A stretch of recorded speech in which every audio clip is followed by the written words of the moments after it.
Salut à tous et bienvenue dans ce nouvel épisode de Tech Antique où l'on parle technologie antique et atypique.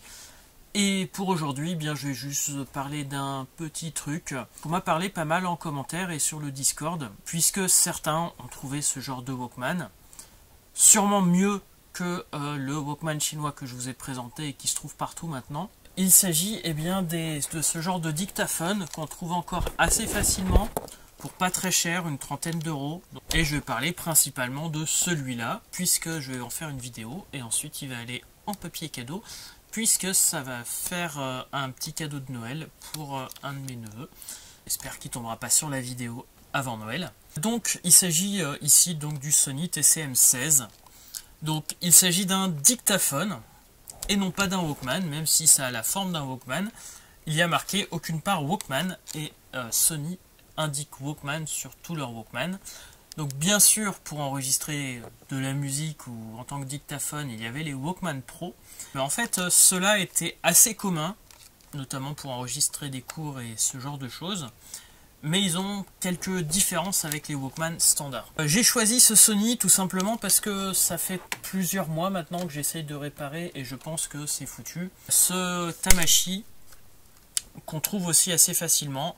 Malheureusement, apparemment, ce genre de choses, un mécanisme tout plastique, pas fiable du tout, qui fait qu'en fait les engrenages et ce genre de trucs se cassent, et après, à moins de reprendre une imprimante 3D, ce genre de truc est pas fiable du tout. Donc je peux pas vous dire si la qualité de lecture est meilleure ou pas, mais en tout cas fiabilité, ce genre de truc est à éviter. Donc moi de mon côté, je connais très bien, je vous en ai fait une vidéo pendant le premier confinement l'année dernière, le dictaphone à microcassette, puisque moi ça a été mon compagnon de route, pas celui-là en particulier, mais en tout cas ce genre de choses a été mon compagnon de route quand j'étais petit, et j'ai fait énormément de choses avec ça, mais ça utilisait des toutes petites cassettes qui avaient une vitesse de défilement 2 fois plus petite, et une largeur de bande inférieure à celle des cassettes audio, ce qui fait que la qualité de son était largement inférieure à celle des cassettes audio. Il y avait en même temps, mais qui était quand même beaucoup plus gros, ce genre donc de dictaphone. Ça fait à peu près une fois et demie, on va dire le double, c'est un peu plus épais aussi, et c'est plus lourd que la micro-cassette.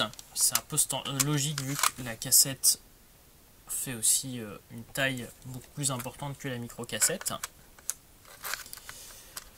Par rapport à un Walkman, on a un haut-parleur intégré qui nous permet de réécouter ce qu'on a mis ou d'écouter de la musique. Mais comme vous l'imaginez, le haut-parleur qui fait quelques millimètres d'épaisseur, le son est vraiment pas terrible. 1, 2, 1, 2, 1, 2, ceci est un test. 1, 2, 1, 2, 1, 2, ceci est un test sonore.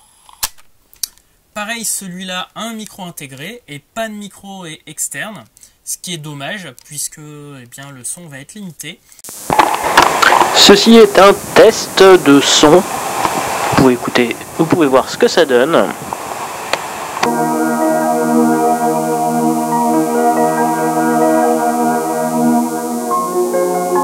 Je m'attendais à pire franchement. Et au final, j'ai un meilleur son qu'avec la micro-cassette. En tant que Walkman, il va avoir un souci. Donc j'ai bien un jack stéréo pour pouvoir l'écouter au casque. Je l'ai testé. Le son est correct, je dois dire. Je suis pas plus dérangé que ça. Je serais capable d'écouter de la musique. Alors les mêmes genres de sifflements que j'avais avec le boombox et avec d'autres Walkman. Mais je pense que si je suis à un autre endroit, j'aurais pas ce souci-là. Par contre, à l'intérieur, on a une tête mono.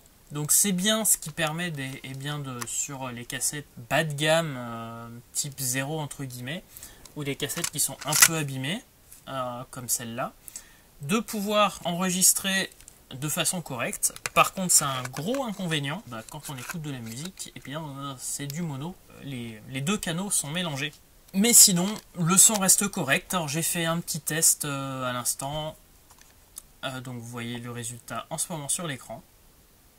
Donc finalement, que penser de ce genre de choses? Je ne prendrai pas ça, moi, de mon côté, en tant que Walkman. Après, vu le prix où il se trouve et vu la montée des prix des Walkman, c'est peut-être pas une mauvaise idée d'utiliser ça en tant que Walkman, en sachant qu'en plus, vous avez la capacité d'enregistrement. Malheureusement, sur ce modèle-là, en tout cas, il n'y a pas de micro. La vitesse n'est pas réglable non plus. comme ce qu'on peut avoir sur une micro-cassette. Rien n'empêche de pouvoir appuyer sur play et avance rapide pour avancer 2 fois plus vite. Ça utilise 2 piles R6 comme la plupart des Walkman. Donc voilà, je dirais que c'est quand même beaucoup mieux que les merdouilles chinoises que je vous ai montrées.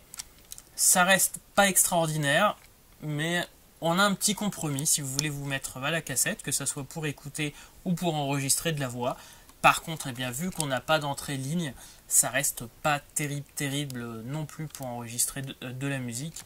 Et donc je vous conseillerais à ce moment-là, si vous voulez enregistrer, d'utiliser un autre lecteur avec une entrée ligne. Mais par contre, au niveau portabilité, ça fait son taf, et pourquoi pas. Voilà, pour cette petite vidéo, qui était au final pas prévue, ça se voit pas trop sur le décor parce que j'ai un petit peu zoomé. Je suis en train de vous préparer une vidéo sur le CD audio, une vidéo complète qui me prend au final beaucoup plus de temps parce que je fais pas mal de recherches. Donc elle va arriver, vous inquiétez pas. Et donc sur ce, je vous dis à très bientôt pour une nouvelle vidéo. N'hésitez pas à dire ce que vous en pensez en commentaire ou sur le Discord. À bientôt.